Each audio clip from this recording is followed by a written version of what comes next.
Sir आज दो सोल्जरों की मौत हो गई, उसमें पाकिस्तान की तरफ से उस डेड बॉडी को इंश्योर किया गया, उसको आप किस तरह देख रहे हैं?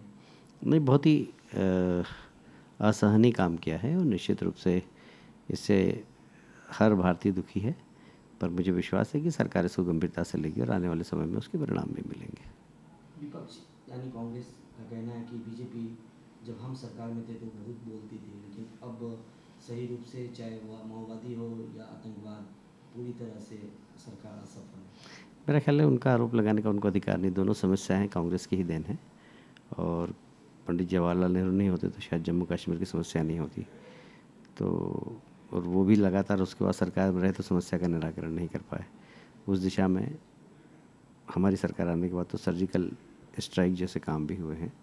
पर आने वाले समय में आप इंतज़ार करिए समय का, सरकार इसको बहुत गंभीरता से ले रही है। सर बंगाल में जिस तरह ममता बनर्जी लगातार एक खास कम्युनिटी को सपोर्ट करते हुए और वहीं बांग्लादेश से जिस ढंग से शरणार्थी भारत आ रहे हैं, मालदा में नदी के किनारे से होकर के आ रहे हैं, कहीं ना कहीं वोटरों को बढ़ाने की बात की जा रही है, लेकिन जो वहाँ के लोकल बंगला भाषी हैं, चाहे वो हिंदू या मुस्लिम है, कहीं ना कहीं उनको भी इस बात का डर है। नहीं, मुझे लगता है कि जम्मू कश्मीर जैसी समस्या बंगाल में भी हो सकती है यदि इसी प्रकार तृणमूल कांग्रेस की नीति रही तो। और इसी बात के लिए हम चिंतित भी हैं कि जिस तरीके से वहाँ पर डेमोग्राफिक चेंज हो रहे हैं।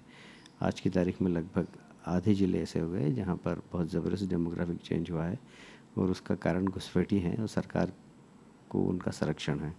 तो मुझे लगता है कि देश हित में इस प्रकार तुष्टिकरण की नीति बहुत नुकसानदायक है और इसीलिए हम इस बात से गुजरात पश्चिम बंगाल की जनता में जन आक्रोश हो रहा है उससे हमने अवगत कराया प्रधानमंत्री जी को भी और वहाँ के मुख्यमंत्री जी को भी। जिस तरह ममता बनर्जी लगातार वहाँ के वोटरों से ये आह्वान कर रही है कि बीजेपी की सदस्यता नहीं ले, बीजेपी कोलकाता को कब्जा करना चाहती है, बंगाल को कब्जा करना चाहती है।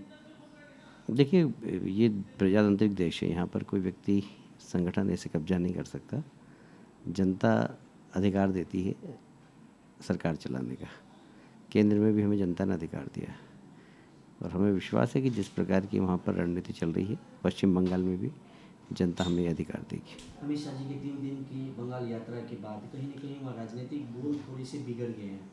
ममता बनर्जी की तरफ से भी आ रहे हैं अटपटे और वहीं बीजेपी के एक सांसद नेता ने बोला है कि ममता बनर्जी ना नर है ना नारी हैं, बस में घूमने वाले। तो इसको आप किस तरह मुझे देखते हैं? लगता है कि अपने शब्दों के ऊपर बहुत ध्यान देने की ज़रूरत है और विशेषकर विपक्ष और यदि कोई महिला हो तो उसके सम्मान की हमें चिंता करना चाहिए। हमारे दल के किसी व्यक्ति ने ऐसा कहा भी है तो मैं उसकी निंदा करता हूँ।